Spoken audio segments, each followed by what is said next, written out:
Everybody was worried. Craven Cottage. Everybody was worried. Tony Claude Gunner sends me a message. Says to me, "What I tell you, Ozzy? What you tell me, bro? What you tell me? You got to respect your opposition. Respect who, bro? Who the fuck am I going to respect 14th fucking position? I'm coming out like that. What the fuck respect am I going to have for a team that can't even have one shot on target? It's happened twice, bro. Whoops. Twice. Respect. I'm going to respect Fulham. Fuck that. I want Fulham to fucking worry about me, bro. I want Fulham to fear me, bro. 1-0, bro. Fuck that shit. Akpos, how you going, bro? How you going, bro? How you feel? How you doing? How you been? Have you paused? I think Akpos is frozen. I hope he's not. I think he is. He's stunned. Stunned at what's happened at Craven Cottage. Big up everybody, because to be perfectly honest, look, I'll be honest with you guys. When it came to previewing this game, I was thinking there's going to be two different ways this is going to happen. They sit back and try to hit us on the counter. They come at us and we smack them up, right? Now, guess what? They sat back, tried to hit us on the counter, and they didn't hit shit. Akpos, you're back. How you doing? I'm good, brother. Good to have me on the stream once again with you. Big shout out to everybody that already in the comments. Big shout out. I think it was a business-like kind of performance, not a fantastic one, but 3 points. If I go into each weekend and come out with the 3 point, the all maximum 3 points, I will be excited. So I'm feeling good, brother. I feel excited. Look, it's good. Look, it wasn't the best fucking performance in the bloody world. We all know it. Exactly. But it's not like Fulham made it. Fulham was sitting back, man. They were hitting on the counter and sitting back and hoping and praying. Let's be honest. Come on. Let's be honest. Like, we almost went up with that Killer Fury goal. And that was that. Remember when I was talking before, saying, you know what we need? We need that real quick. We need that real quick. 2 passes and a shot. And what was that? 1, 2, boom. Quick, slick, beautiful. Right? Nice football. But let's be honest, man. Fulham weren't there to win the game. Fulham were there to pinch a point. That's what they were here for. I don't know what you saw. That's what I saw. I mean, do you think Fulham were there to win it? Or do you think Fulham were there to get that point? I don't know. Well, I think from what we saw with our eyes, I think they were playing to get the draw. They were playing, to keep it 0-0 as much as possible, and to try to see if they can eat us with a counter-attacking break and nick one. I think they've got fast players and players who could, cause us trouble or when they break really fast. But I think it was crystal clear that their game plan was not to come out to play to win it from the get-go.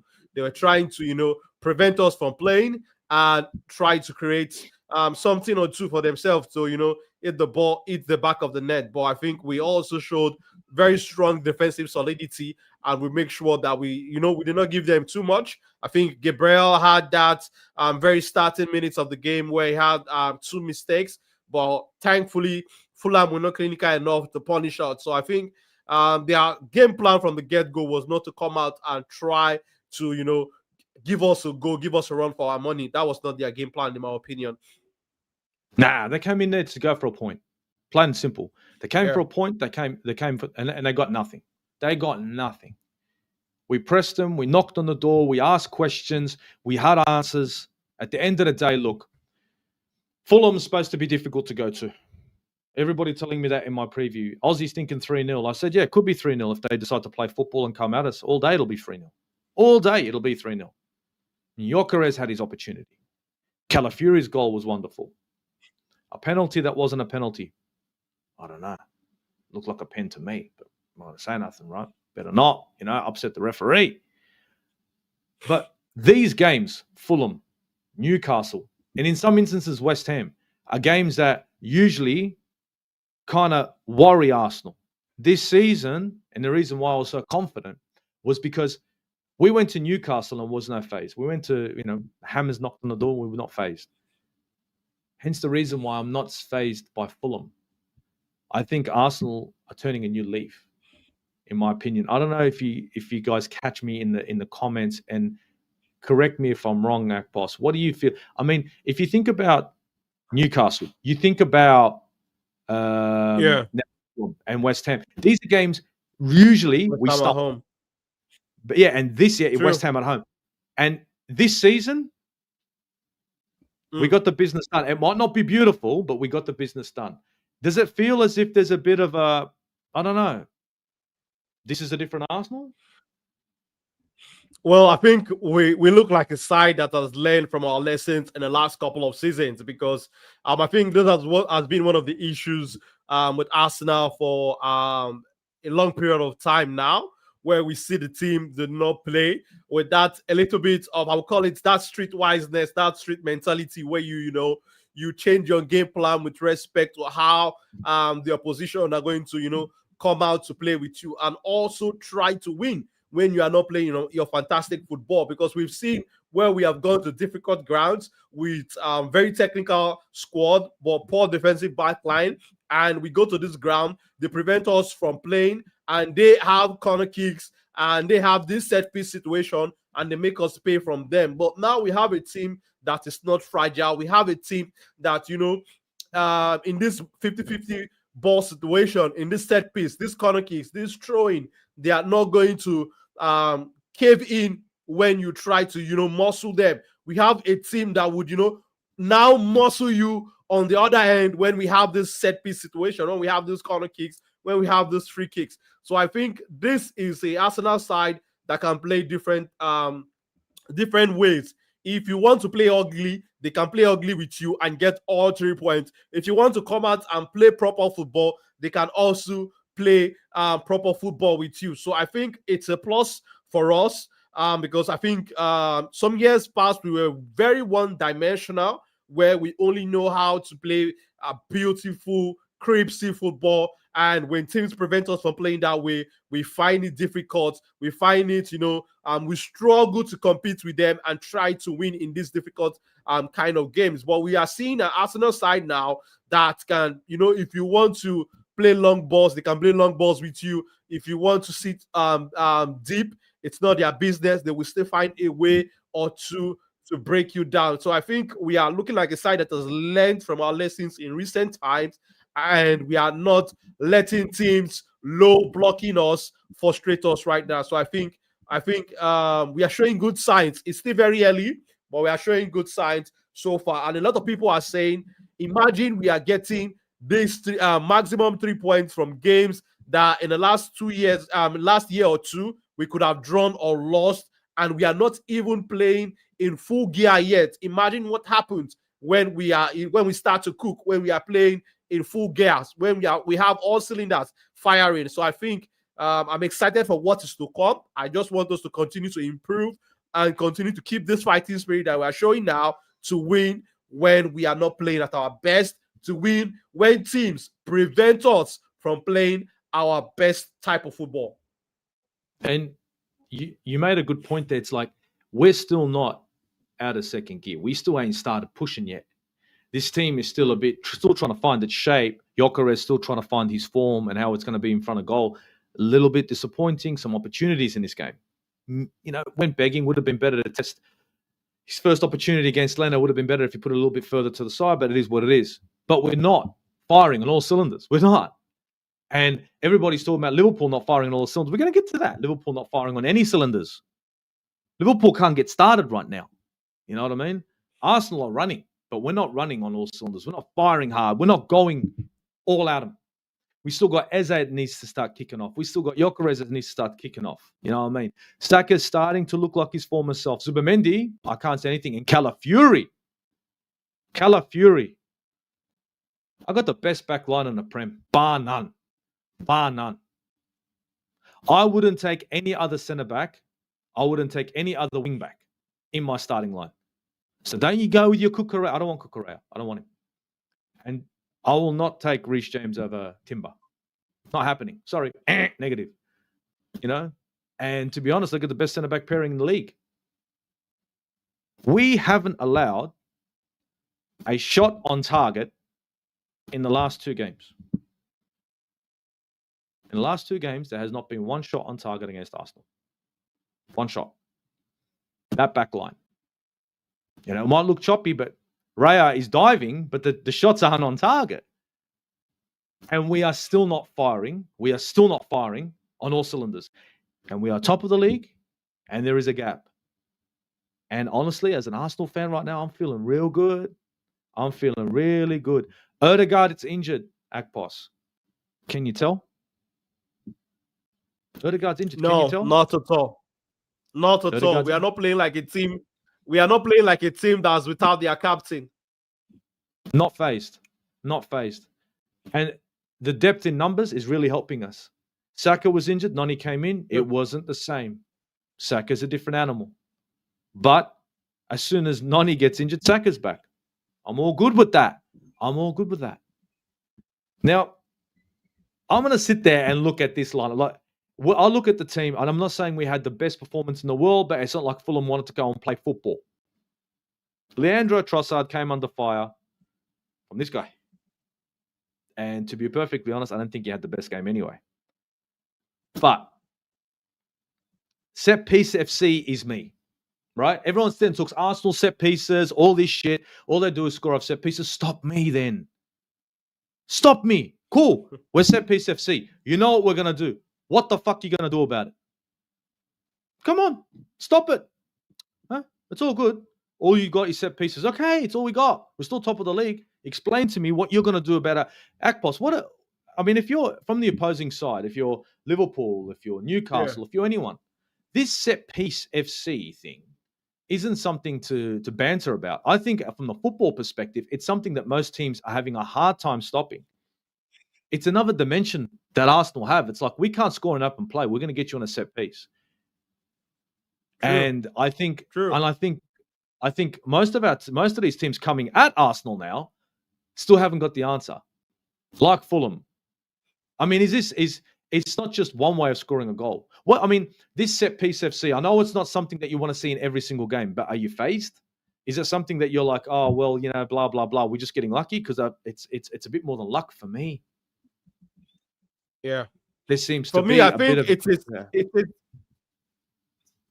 for me, I think it's a skill that I appreciate, because I look at, this whole set piece FC, corner FC talk, and for me, I laugh about it because I think it's a plus for Arsenal. It is a plus for us.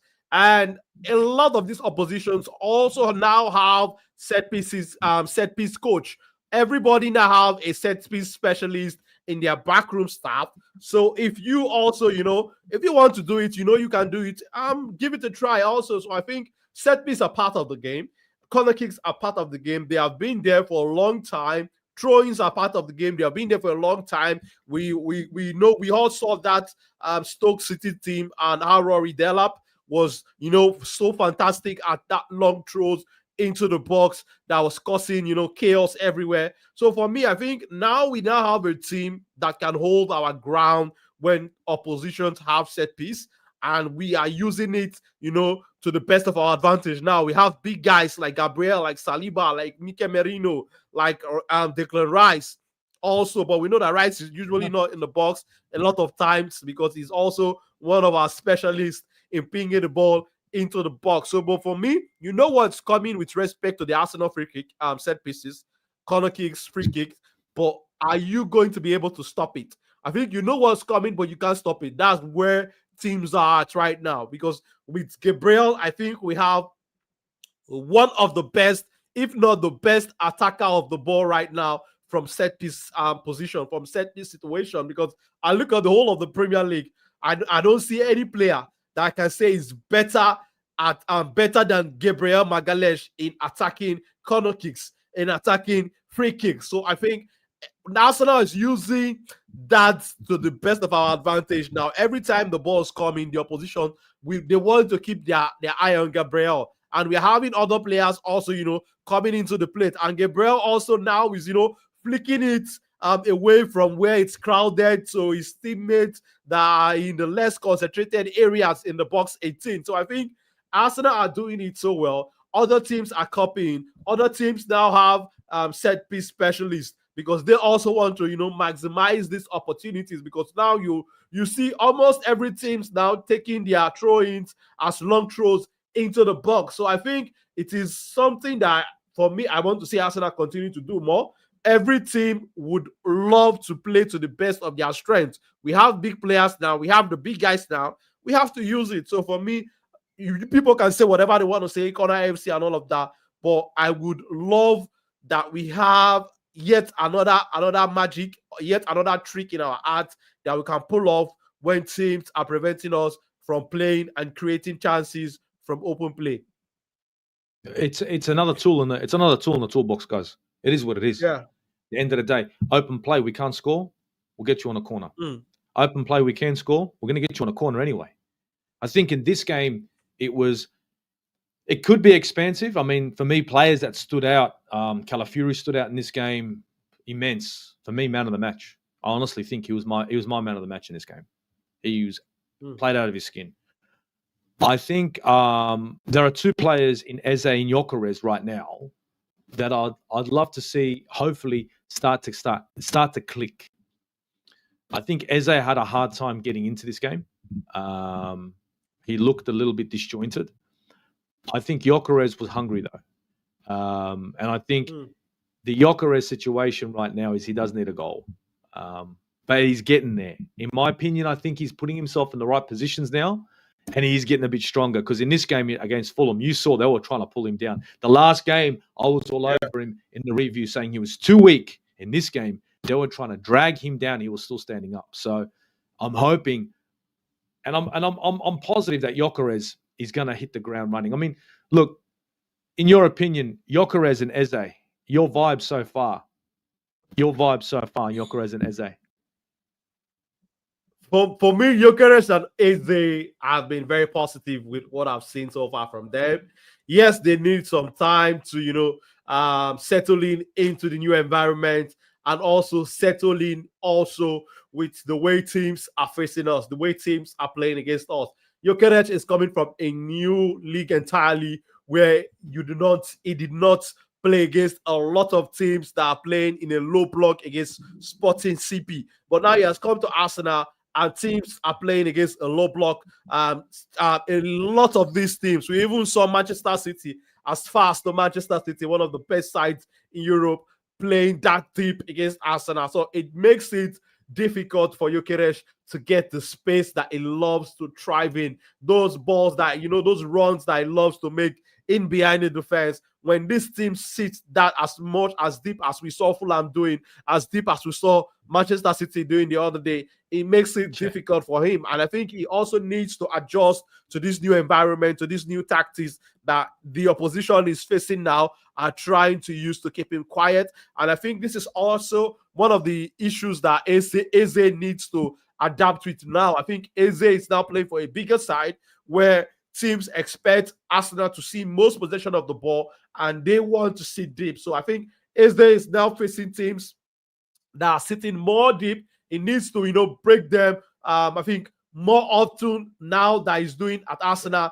than he did at Crystal Palace. So I think that is also a little bit of a change for Eberechi Eze. And we should also not forget that Eze did not also have a full preseason also with the team. I think he's still getting used and getting, signed with his teammates and also with Mikel Arteta's system, what Mikel Arteta wants him to do on the ball, off the ball. So but for Eze and Victor Gyökeres, for me, I think I've seen a lot of positive. And I love the fact that both players have also, gotten their name on the score sheet. So I think that has also been a confidence booster for them.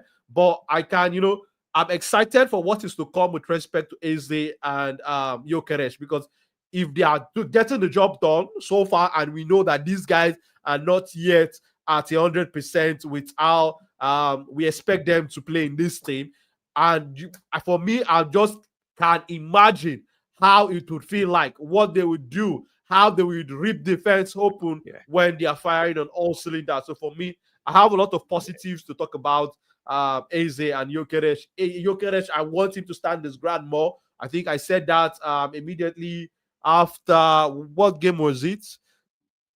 After the Newcastle game, who did we play? Who did we play after Newcastle? Steve. Shit. You got me. Games are coming in quick and fast. Last game. Shit, last game. Was it West Ham? I think it was West Ham. It was the Hammers. where he was throwing himself down a lot too easily. Trying to get that, trying to get a foul. Exactly. I think he needs to, stand his ground a little bit more because the big lad. I want to see him use that physicality, and also use the size more to his advantage. I think we would benefit more from that. But so far, I've seen a lot of positive from Victor Gyökeres. He was unlucky also not to get a goal from that tight angle where we saw Ben Leno showing his shot stopping skill. Yet again, we all know how good of a shot stopper Ben Leno is, and he pulled out a good save there to deny Victor Gyökeres. So, but for Gyökeres, I'm very positive with what I've seen. He's not firing on all cylinders, which is very obvious. There are improvement that he needs to make in his game. And for Eze also, I think he needs to get more used to the team and get more used to opposition teams sitting in that low block. I think at Crystal Palace, it was not the same with what he's seeing now at Arsenal. Teams expect Arsenal to see more of the ball, and they want to play in that low block. He had more freedom to operate in that Palace team, but I think with time, Eze would bring in more goods, would bring in more assists, more goals, and more big chance created, in my opinion. I think when they do start hitting the ground, hopefully they start hitting this ground running, that both of them are going to start to shine. And I think it's harder to come to Arsenal and to play for Arsenal than it is to play for Crystal Palace, two different types of teams, and they're going to be approached very much differently. Everyone knows what we can do when it comes to possession, and if you allow us a lot of possession, eventually we'll get a goal. I'm just going to get into the comments real quick because I haven't. Miss Melina was in the building. Big up, Steve-O. Big up, Melina. Hope you're doing well. Brenny in the building. Morning, afternoon, and evening to you legends. Big up, Brenny. I hope you're doing great, bro. Hope you're doing great. Isco, I hope you're doing good too. Fulham was done, dusted. How you going? See you later. 3 points FC. You can't see me. That's the way it was, man. Nice and easy. DWTT in the building. Hello. G'day, DWTT, bro, my guy. I hope you're doing well. Guys, this guy's got a channel. If you haven't already, please go for it. And so does Brenny. Check out their channels. Kyla Rose saying, afternoon, guys. We're top of the league. Definitely, man. Hope you're doing well. Yes, we are. Top of the league. Deservedly. Ain't no flukes here. No. Goal difference looking good, yeah. Goal difference looking good. You know what I mean? Another clean sheet, Akpos. Another clean sheet. Like, we can't, like, any team now, high-scoring teams looking at Arsenal thinking, how the hell are we going to get goals? Our defense is, at the moment, the best defense in the Premier League. The stats are definitely telling us that. Warren is in the building. He has something to say. Everybody in the chat, I'm going to read this one out. Warren's Team Talk. Warren's got a channel, guys. Check him out. Long-time Arsenal follower, supporter, you name it. He says, we have seen this story so many times under this regime. I have been following this club for 53 years. Told you guys been around. But he don't look his age. You know what I mean? He's a good-looking fella. And we are playing the worst football I've ever seen. We are a Poundland Stoke City. Okay. Now, those are your views, Warren. Those are 100% your views, and I'm literally going to sit here and say this is the worst football you've ever seen us play. So Liverpool, Manchester City, Bournemouth, Chelsea, Tottenham, Sunderland, Crystal Palace. Let me just keep going down. Manchester United, Brighton, Aston Villa, Everton, Newcastle, Fulham, Leeds, Brentford, Burnley, Nottingham Forest, West Ham, and Wolverhampton Wanderers are playing worse. They must be playing absolute fuckery and shit. Pretty sure their supporters are going to come out and say, we're absolutely fucked. We're rubbish. Pretty sure Tottenham supporters right now are pretty happy with the way they're playing. But they're playing really nice football, but they're not doing really well. So I know what you're saying. I know what you're expecting. But you've been watching us for 53 years. 1-0 to the Arsenal. George Graham football wasn't fun. George Graham football wasn't beautiful. I watched George Graham football. That wasn't good. 1-0 to the Arsenal, then it shut down. That's what we did. Borderline Mourinho. So I know that you don't like Arteta. I get it. But we are top of the league. We have the best defensive record in the league. We have the best goal difference in the league. And we're winning games. But we still can't be happy about that. Look, I'm sorry. I'm an Arsenal fan, and I'll be honest with you. I want us to play great football. But the thing is, not every game is going to be wonderful. We've got two new players in Gyökeres and Eze that are in part of this team. And hopefully when they start kicking off, it's going to be even better. But right now, with the shit football that we're playing, absolutely shit, we're top of the league. We're top of the league. Liverpool went in there, spent 400 million. 400 million. And oh, Slot won the league. Cool story. What the hell's he doing now? 400 million spent. Isak here, Wirtz there, Salah looking like shit. What do you want me to say? I'm sorry, man. I know what you're saying. I know where you're coming from. But at the end of the day, we are top of the league. I mean, Akpos, if you want to come back on this one, by all means you can. But I mean, I'll be honest. You're damned if you do and you're damned if you don't. I'm not here to butcher Arteta. I'm not here to butcher the club. I'm not. I can sit here, moan and cry all day. You are top of the league. You have a 3-point gap on City. You have a decent record. You have decent players on the pitch, right? Decent players on the pitch. The best back line in the Premier League.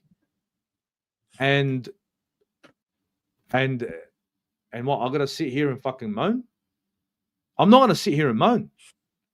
I'm not going to sit here and moan. I watched George Graham, all right? And Brenny's coming in. I watched it. After 1992, it was fucked. We played defensive football. And I know what you're saying. We won 3 cups. That's right. But look at the level of competition we have. We do have a massive level of competition. So, look, guys, sure. By all means, I'm not being super positive, but I'm not going to come down here and moan, oh, we're playing shit football. Fuck this, I'm top of the league. We sound fucking stupid saying that. Sounds stupid. I'm not calling you stupid, Warren, but it sounds stupid. It sounds dumb. You got other fucking fans sitting there. If it was Liverpool, if it was Chelsea, if it was Spurs, Liverpool right now top of the league playing shit football. You know what they're going to say? We're playing shit football, but we're top of the league. And everyone's like, well, they won the league. Yeah, well, that's sometimes how it goes. Sometimes you're gonna play shit football and get a win. Sorry, man. I don't want to lose my shit. I don't want to lose my shit. But fuck me, man. Like, I'm gonna chuck it in here. Let me just chuck it in here. 90% of the 1 billion wasted. Mad ass tactics, and we are no nearer to winning a trophy than when he was appointed. Are you mad?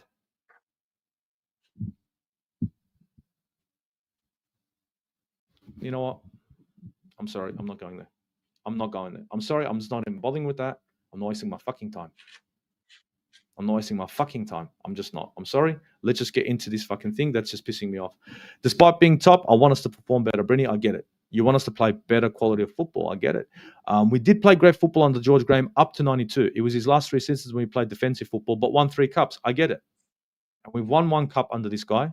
Right? We won the FA Cup. And I'm not saying it was Emery's team. I couldn't care less. If we're going to... Okay, you know what? Here's one. Everyone's going to say that it was Emery's team that won the FA Cup. Is everyone in agreement on that? Then when Slot won the Premier League last season, that was Klopp's fucking team. So maybe we'll give the FA Cup to fucking to Emery, and I'll give Liverpool's fucking Premier League to fucking Klopp. Fair enough? For me, I think credit should be given when credit is due. That was Mikel's achievement. That's all it is. It was he was a manager at the time. I'm not a big Arteta in man. I have plenty of qualms with this manager, but I'm not gonna moan and whinge when I'm sitting top of the league and we're winning games that we shouldn't be winning. Fulham, we always struggle. West Ham, we struggle. Exactly. Newcastle struggle. We used to struggle against the top 6 teams. Not anymore. Not anymore. Manchester City don't want nothing to do with us.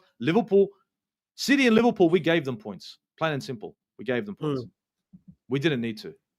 And in my opinion right now, I think Arsenal Football Club right now is 1 player away from being solid, right? Maybe the manager has to go. Maybe he does. But I'm not going to sit here and moan about it.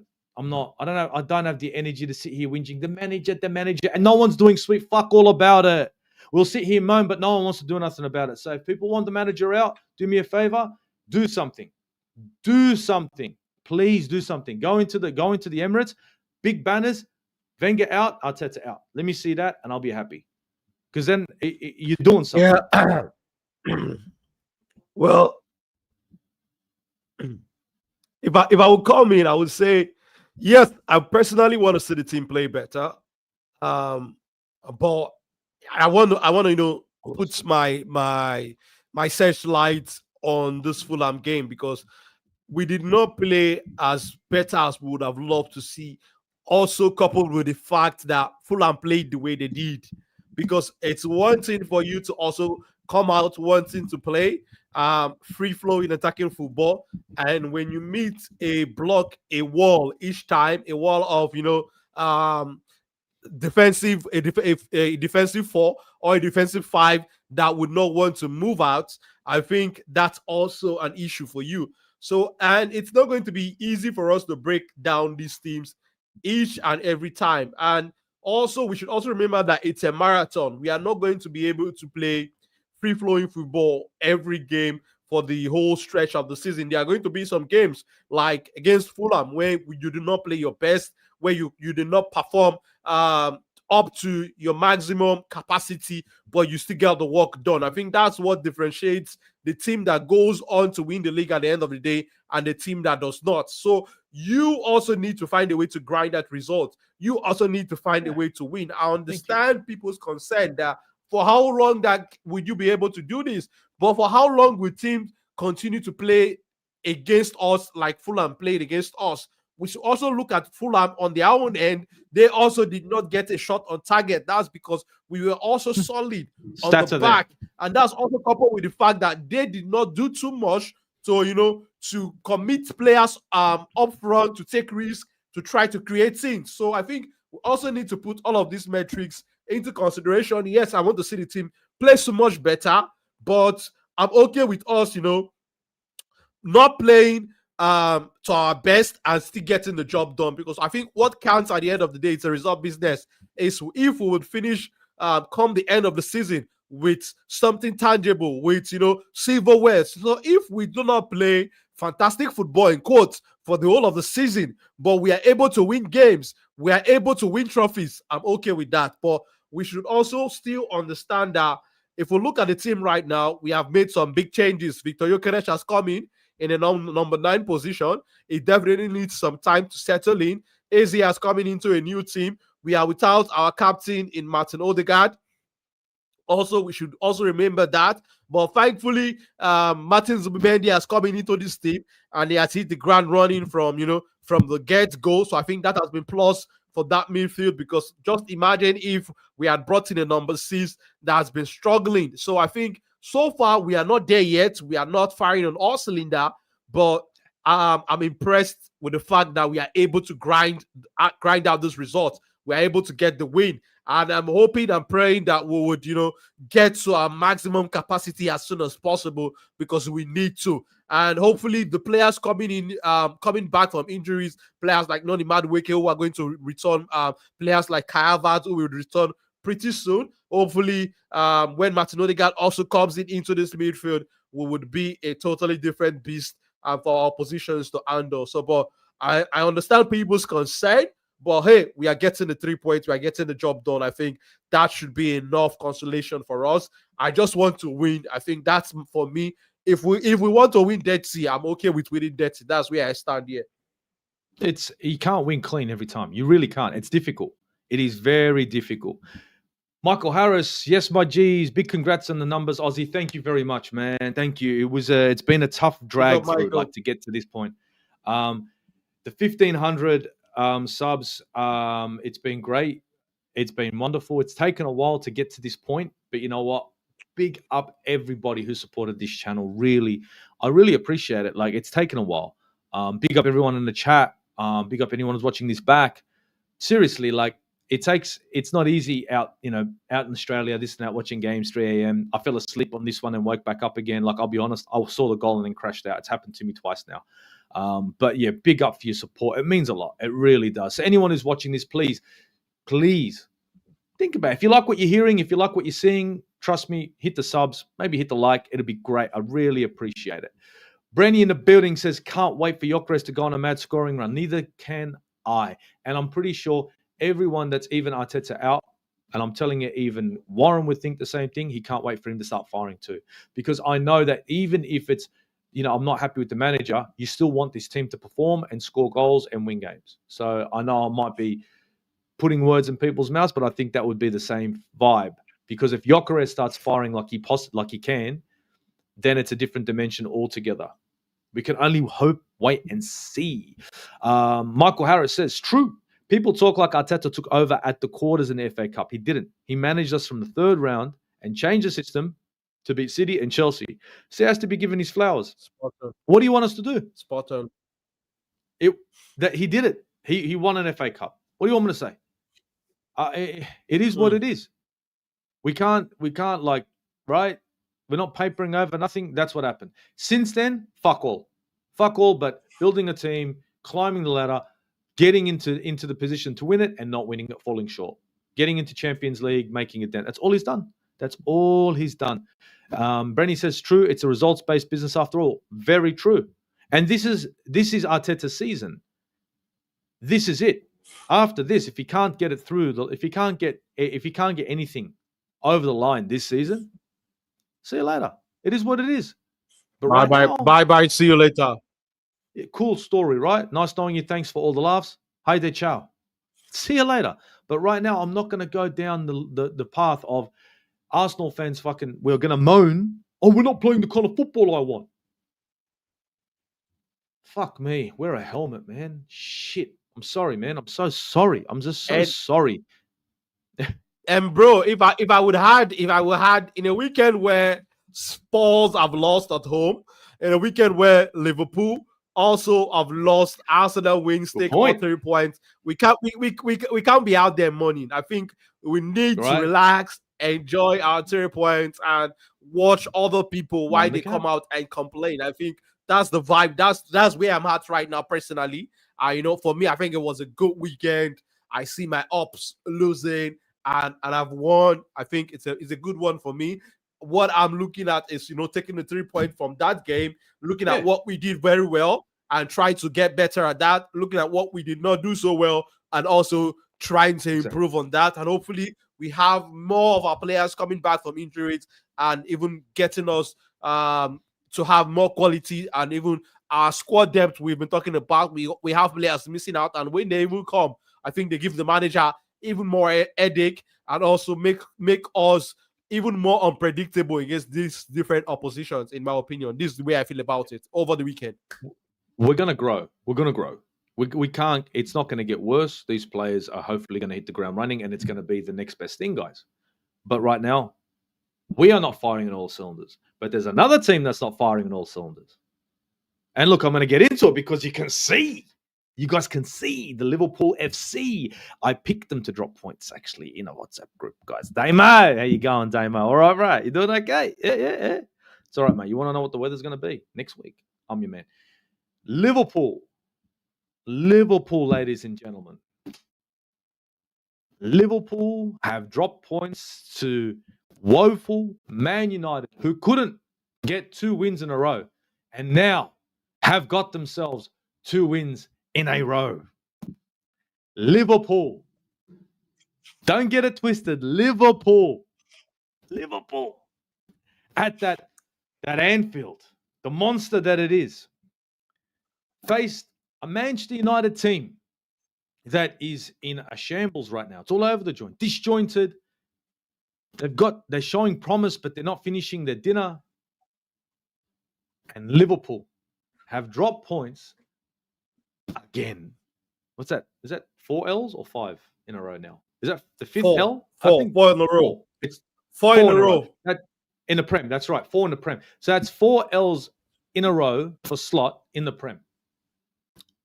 Yep. No, all competition, bro. All competition. Is that 3 in a row in the Prem? Sure?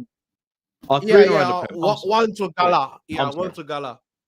I'm sorry. My bad. So 3 in the Prem, 4 in all competitions. In Mbeumo, let's be honest, that first goal. Big Verge. What was going on there? Like, what the fuck? And another big thing for me, a massive one.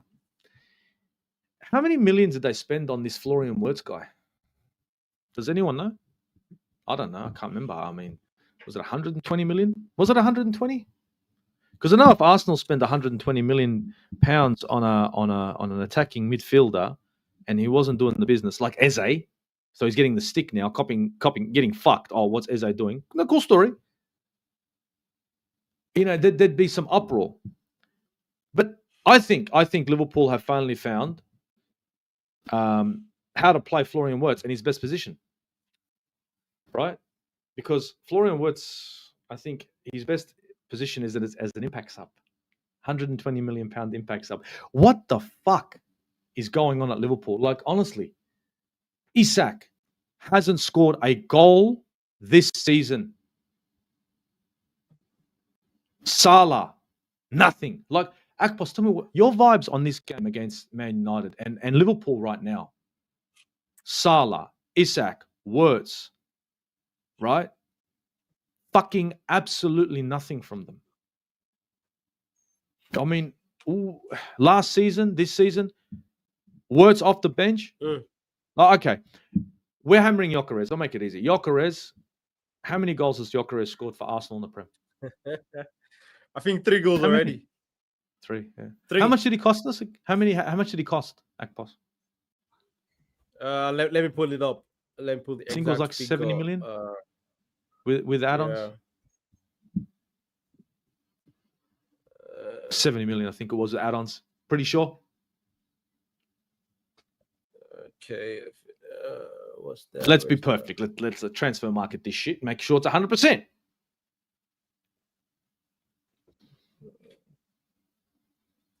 Wow. Okay, I think I've got it now.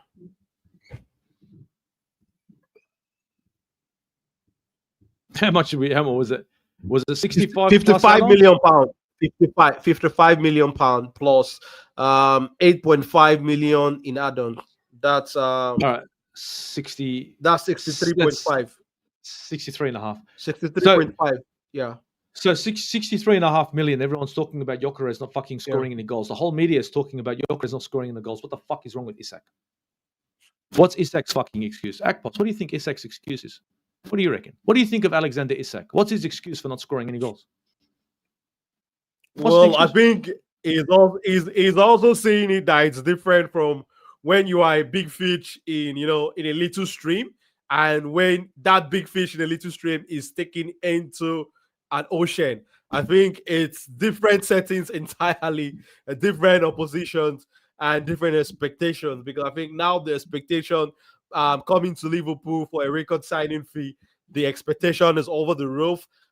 Defenders are keeping their eyes on you and making sure that they want to keep you quiet. But if I want to go to Isak's, defense is, he did not have a preseason under his belt. That's also an issue with Isak now. I think he needs game time to get back to that match fitness, that match sharpness. Did Gyökeres have on? I thought Gyökeres was on strike. Yeah. But three goals already. Sorry. Yeah, sorry. Oh, sorry. But if we want to be fair, I think Gyökeres played a game or two during the preseason. But just like Gyökeres, just like Isak, I would say he did not really have a full preseason. So, but Gyökeres has already hit the mark running, and you have some Arsenal fans also wailing and moaning about Victor Gyökeres, and I would just want to direct them to Alexander Isak. But for me, I think Isak is a fantastic player. I think Isak is a good player. It's a player that a lot of us also wanted Arsenal to sign. But I think it's facing I think a different kind of challenge now at Liverpool. Expectations are high, big money signings. A lot of people are talking about him. No preseason. I think playing in a new team, it needs time to adjust also to the new environment with new teammates and all of that. So I think he has come into a team where he's not the star. At Newcastle, he was the star. This is Mohamed Salah's team. So I think Liverpool right now, they have problems, and it falls to the doorstep of Arne Slot to fix it. A lot of people were talking about Mo Salah and all of that. For me, I think they've signed Isak, they've signed Florian Wirtz, they signed Hugo Ekitike, but this is still Mohamed Salah's team. I think someone I was talking to yesterday was saying they should drop Salah. I think that's a no-brainer. There's no way Salah is going to sit if he's performing or not for what he has contributed to this Liverpool side in the last couple of years, since he joined Liverpool, and also they've given him the big contract. So it's a no-brainer to put Mohamed Salah on the bench. Salah has to play every single game in my opinion. But I think these new players, they've made a lot of changes now. Ekitike coming, Isak coming, Keke's coming into the team, and also Frimpong coming into the team. I think these are big changes they have made, and it's left for Ancelot now to fine-tune these guys to bring out the best of these new signings. And how soon are they going to adapt? Because these are the issues that I think that Liverpool are facing right now. This is looking much different from the team that Ancelot met on the ground. Some players have left. Some of the the key guys that were ever mainstay in the club era have left. He's also transitioning from having what's his name, the former left back, Andy Robertson. Robertson as the mainstay left back. Now he has brought in Kekes.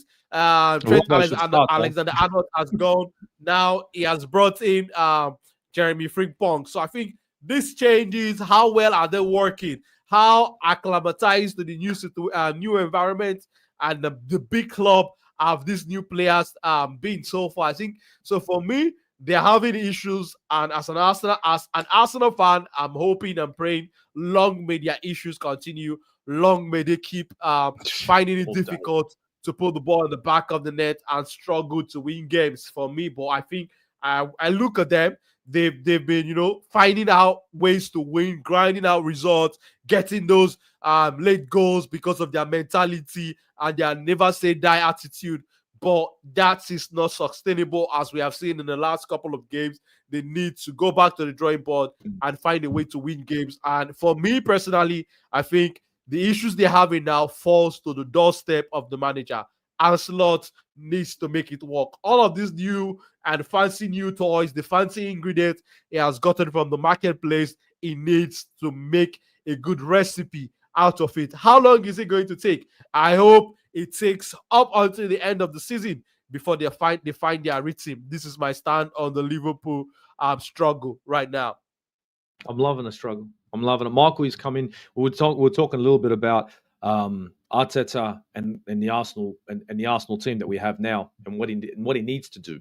I'm going to jump back into it for this comment. I think Brenny might have said this on Bobby's show a while back. We didn't have the squad and maybe not the manager. Now we have the squad and now we'll find out if we have the manager. And that's a great comment. I love that.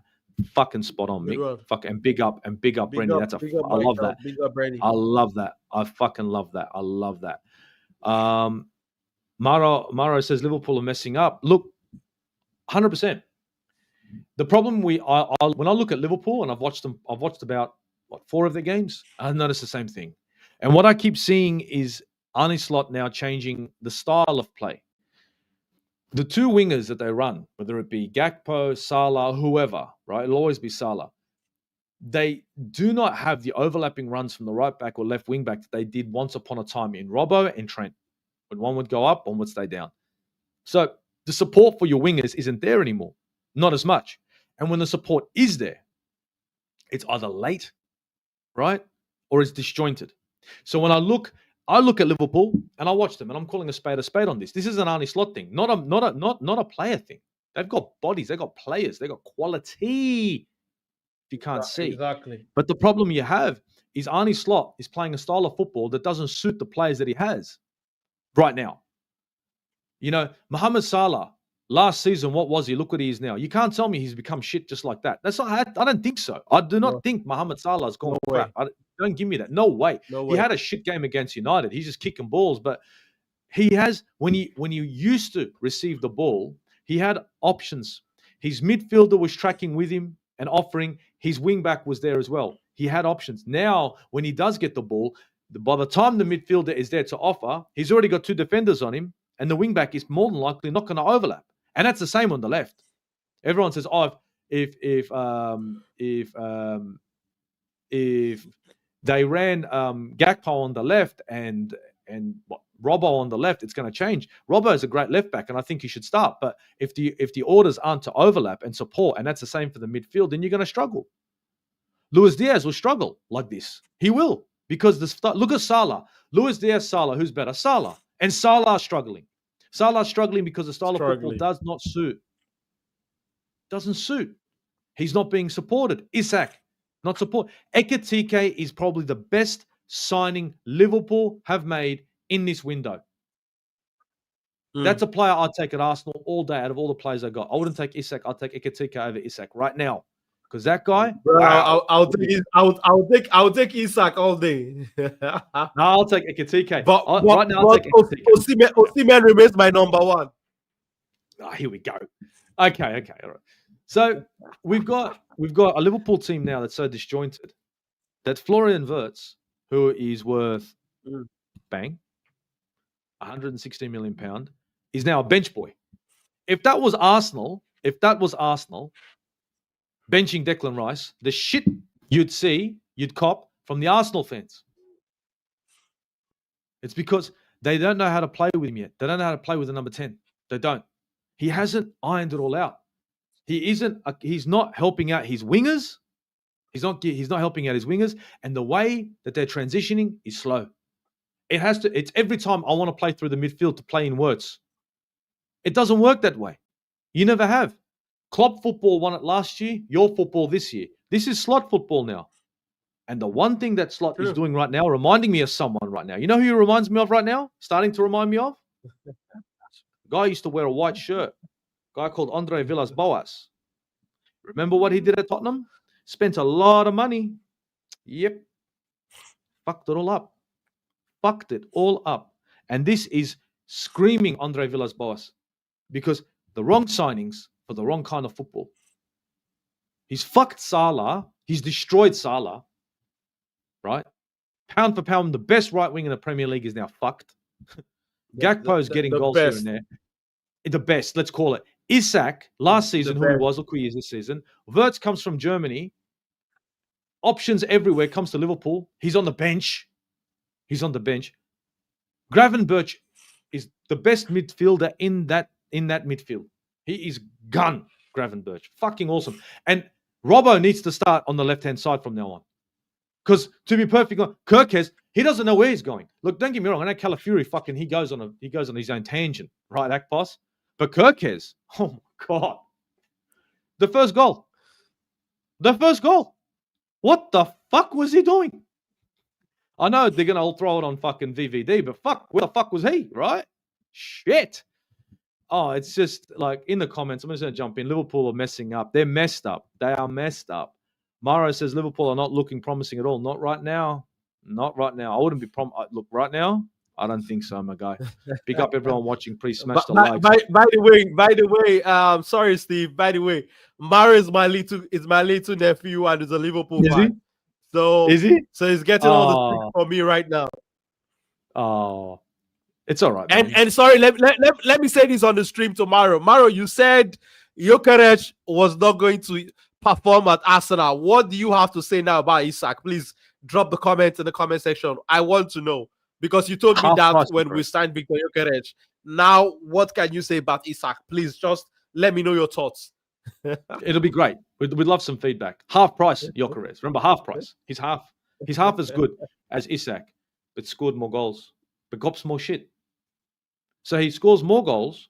He's worth half as much, but he's under more scrutiny. Make it make sense. Exactly. Make it make sense. Silver segments, my guy. Fuck, I missed you. Big up. Last season, Slot inherited a made team. That's right. A team that had Klopp's tactics drilled in.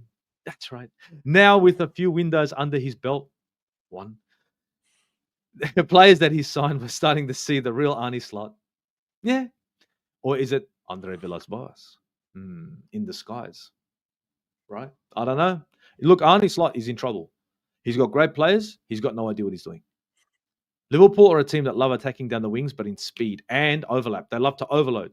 So they're going to go down. It's going to be overload. Right-hand side, bang. Speed, quick, let's go. Midfielder cuts in with Salah. There's options. Salah runs to the byline. He'll either flick it back out to the wing back or he'll fucking take a shot. Blah, blah, blah, rah, rah, rah. Now what are we seeing? Slow build-up play. Sorry, dude, not going to work. Brenny in the building. He says, you give Salah space, he will do something. If you man-mark him, he struggles. Yeah, but you know what, Brenny?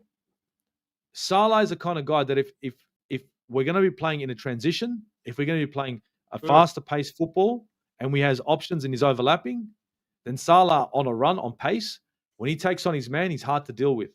But when he's staying Salah is trying to play soccer football. Does that make sense? That's what he's doing now. He's playing soccer football. And that ain't easy. You got to take on your man or two. And that's not the player he is. He's a speed freak. This guy likes to bomb down the wings and hit you on a counter. Bomb down and it's a ball that goes from end to end, and all of a sudden he's on the end of it outside the box making you pay. That's Salah. And right now, he's not playing to Salah's strengths. So what Arne Slot has done is, instead of looking at Salah and saying, look at my quality, I'm going to change the whole thing, right? And make sure that we play through a number 10. And it's so good, and he believes in it so fucking much, that he puts his new number 10 on the bench. On the fucking bench. And this is not the first time. It's not the first time. What do you think about this Florian Wirtz bench deal? This is not the first game that he's been benched. I think he got benched here. I think he got benched at Everton. I think he didn't start against Everton.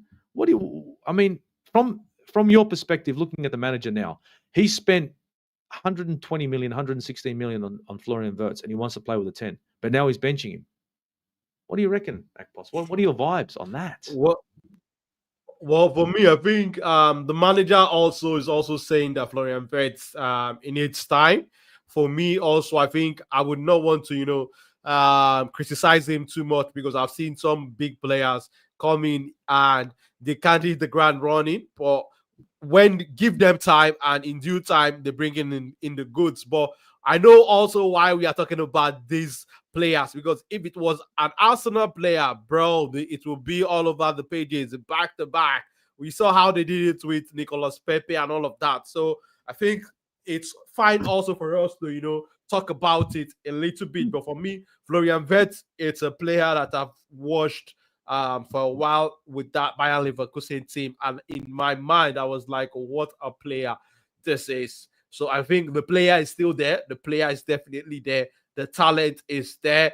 Is he worth 160 million pounds? I would say no, but I think with time it would bring in the goods, and that was why I was saying I hope that it does not start doing it soon in the season, that it keeps it late at the very tail end, the very final lap of the season, where potentially, hopefully, we would have cemented our position at the top of the table. That's where he hits the ground running. But I think the player is there. Florian Wirtz is one of the best creators out there in the world right now. So I think maybe the manager is saying, okay, since it's not performing now, let me, take him a little bit out of the firing line and try to give him some more time to settle in. So I'm okay with the manager benching him. I'm okay with the manager benching Florian Wirtz right now, because we can all see that he's struggling. So it's okay for the manager to take the player out of the firing line sometimes when they are struggling, especially with these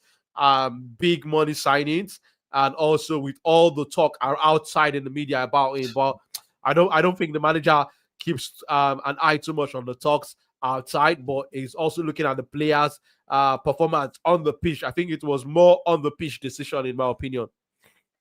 I think Wirtz being obviously starting off the bench, it's a double-edged sword. One, you protect the player. Two, you destroy his confidence. See, and this is where the manager is sort of saying, I'm not really convinced that you're the guy for me right now. Florian Wirtz is probably coming in thinking to himself, wow, I'm really not. He's probably thinking, I'm not that guy. He's a great player. He is. And I think he needs to look at Mohamed Salah, great player. He needs to look at Virgil van Dijk, great player. Konate, crap. Right? Yeah, I've always said he's crap. And he's just the biggest bozo in the fucking... Anyway. You look at Gravenberch, bro, I think you... Sorry, Steve. I just wanted to remind you of something you said.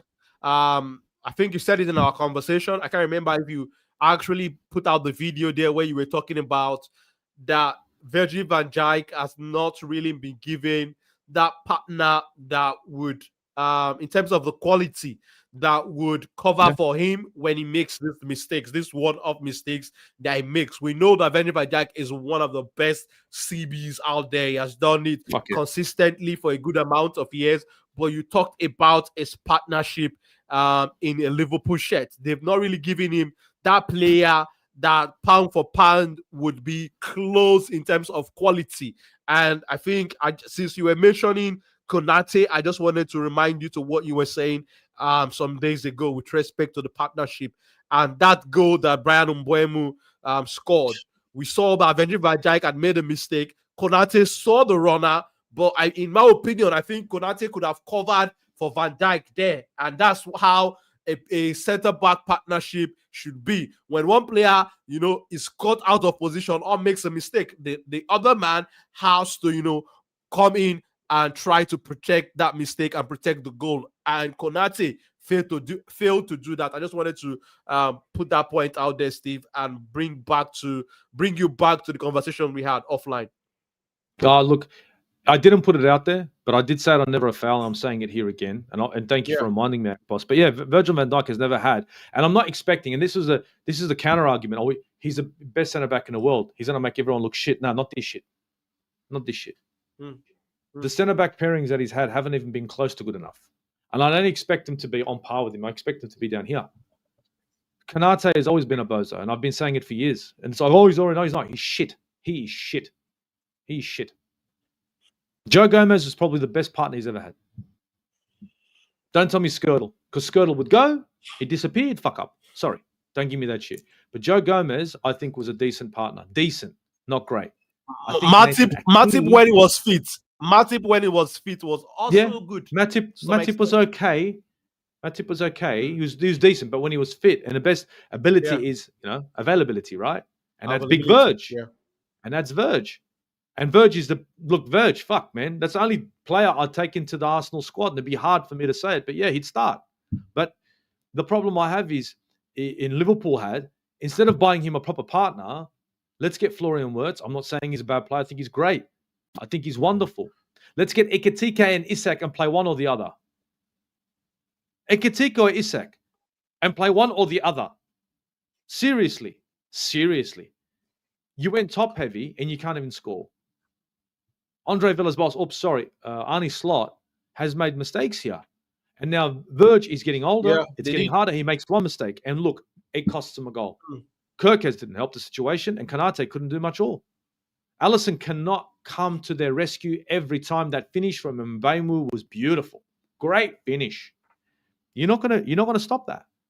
And I think Big Verge needs a partner. And the best partner for me was when Nathan Aki was available, when he was at Bournemouth. That would have been the best partner he could have ever had. Because these two, of course, countrymen, he would have been great. But that ship has sailed, and now Liverpool are looking at Konate saying, "Oh, he's not good enough." No, he's got bozo moments in him. He reminds me of fucking what's his name, Mustafi.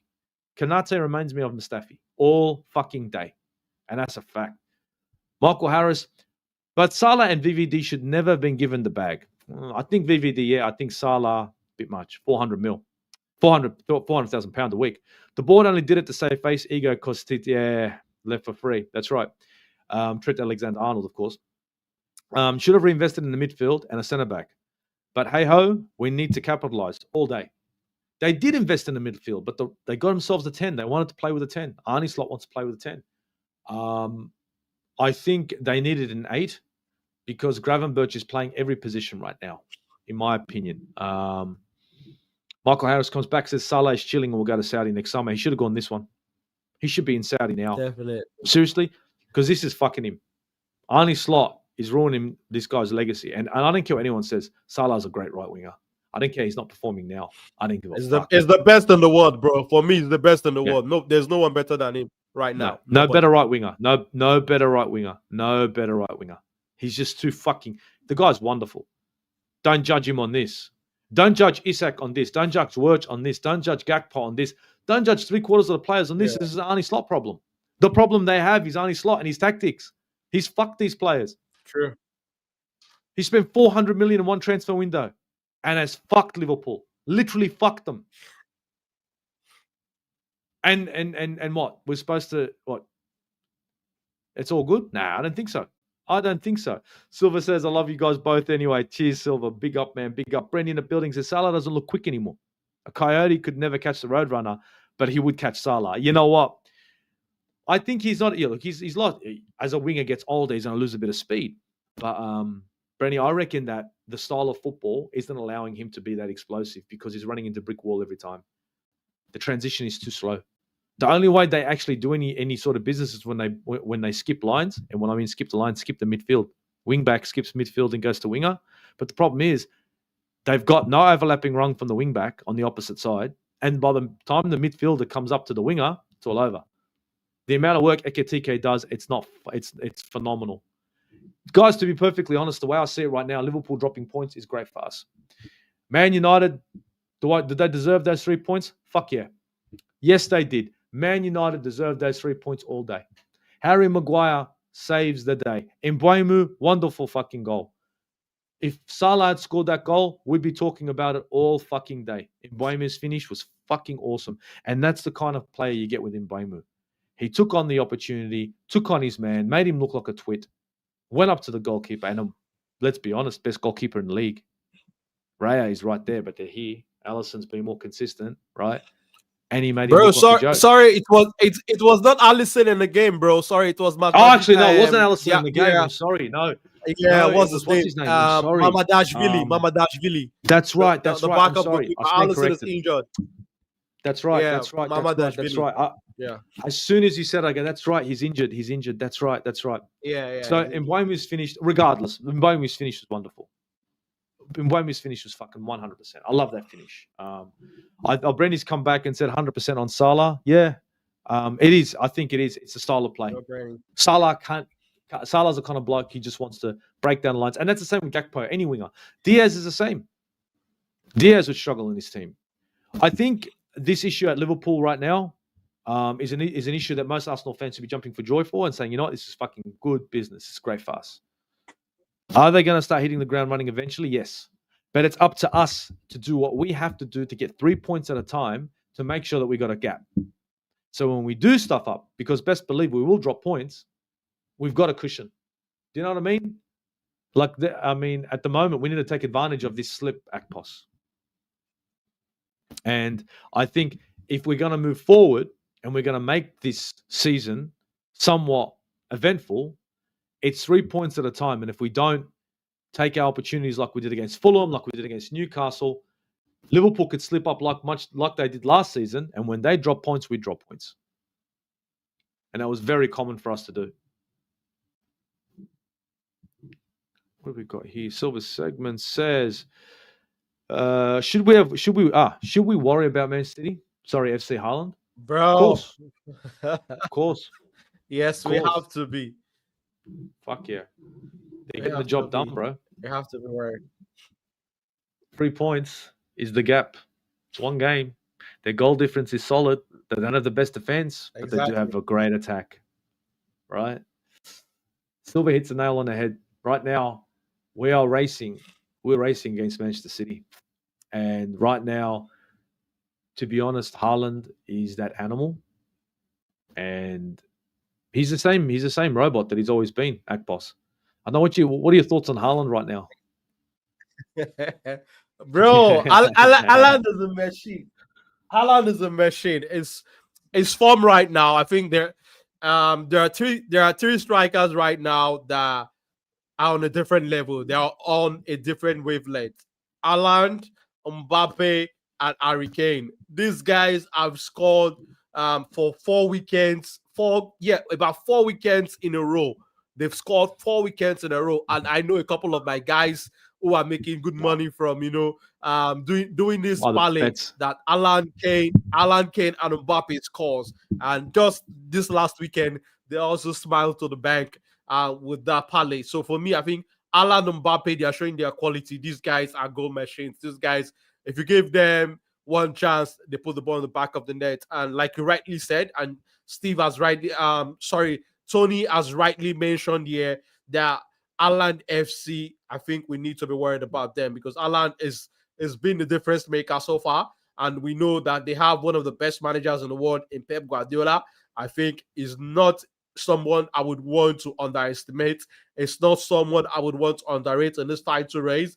And I think the only area I think that they might struggle is the midfield, in my opinion. Without Rodri in that midfield, we know that the City midfield is not the same and they are still in a transition period. Tijani Reinders has come in, is trying to do a good job in the midfield. Also, Nico Gonzalez is also there, in my opinion. But I think that midfield area is one area where I think they don't have that solidity yet, but they have players up front like Alan who would make you pay. They have Jeremy Doku, who's having a good start also to the start of the season.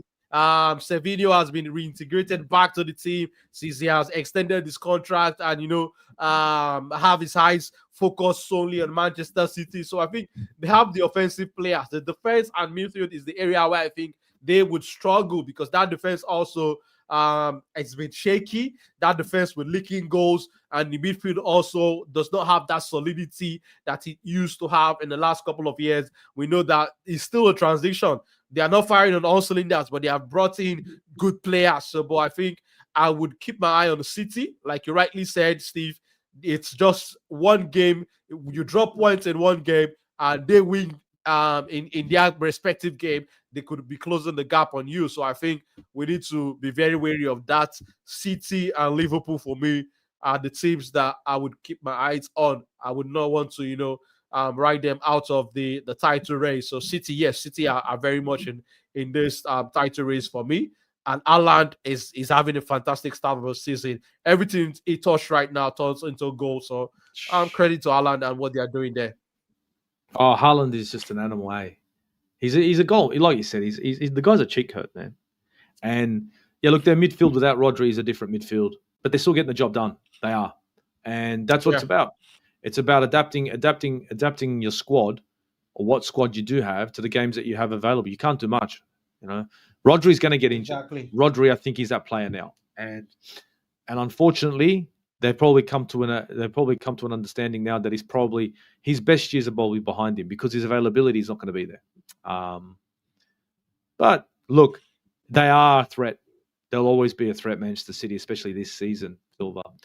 Brenny says, this Sunday, I hope Eze doesn't try too hard. I hope he has a 10 out of 10 performance against his former club. Yeah, Palace is up next, man, and I hope he can come in there, play a solid game, hopefully get a goal. You know what I mean? But the way he celebrates is up to him at the end of the day if he does. Haaland and Donnarumma like Cantona and Schmeichel in 1996. Yeah, look, Donnarumma's a great keeper, man. And honestly, man, did they get lucky on that one. Shit. Yeah. Donnarumma. Like, seriously, what a signing, man, all day. Fantastic shot stopper. I swear. And I've been screaming about him for years. This guy's a great keeper. He's a great keeper. I'm not going to knock Raya. I mean, I wasn't a believer before, but I'm a believer now. But Donnarumma, wow. Silva comes back. He says Haaland and Donnarumma would be the only reason they win anything this season. They are the top performance. Haaland one end scoring goals, Donnarumma the other side saving their asses, and that's a fact. But you know what? Good on them. When you're going to be buying players, you got to make sure that these players are going to have an impact. Goalkeepers are going to make an impact to get a clean sheet, and you know what?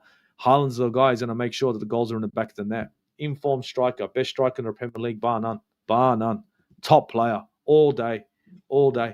Guys, look, to be honest, I'm probably going to end this stream here, only because the Liverpool scenario, the situation as it is, what it is, and what it will be, will continue to develop. Arnie Slot, are you the new Andre Villas-Boas? I believe at the moment, with what you've been showing me, you are. Florian Wirtz eventually will come good, or is he going to be the new Havertz? Who knows? I mean, Havertz was looking great over there. Came over here. He was looking a bit, how you going? Isak, but one player I do know will start hitting the ground running eventually is Mohamed Salah. He cannot continue in this manner. Isak will, I think, in my opinion, also start kicking off, but that's going to take time. But Mohamed Salah, his quality will always shine through. I swear. I mean, well, hopefully not. Real quick, Silver Sex says we probably shouldn't worry about Bournemouth too. I'm not talking about Bournemouth, all right? I'm not. All good. Shits and giggles, mate. Worry. I had 3/4 of the chat worrying about in my preview. Oh, it's Fulham. We have to respect Fulham. Anyway, my guy Akpos, I'm gonna end it here, gentlemen. Ladies, anyone watching this, please do us a favor. If you're on the Football Talk Shop right now, smash the likes. If you haven't, if you're on the Aussie Gooner channel right now, I need you guys to jump over to the Football Talk Shop, click on the subscribe, turn on the bell notification like you've done here. Support Akpos's channel. Please support Akpos's channel. I am going to put the link in the description. I've forgotten to do it because this was really a fucked up situation with this particular stream. It all went to shit last minute FC. But I am going to put a link to his channel in the description below. But you could do it right now. Football Talk Shop. All you have to type in is the Football Talk Shop. Yeah? Go over there, subscribe, hit the bell notification.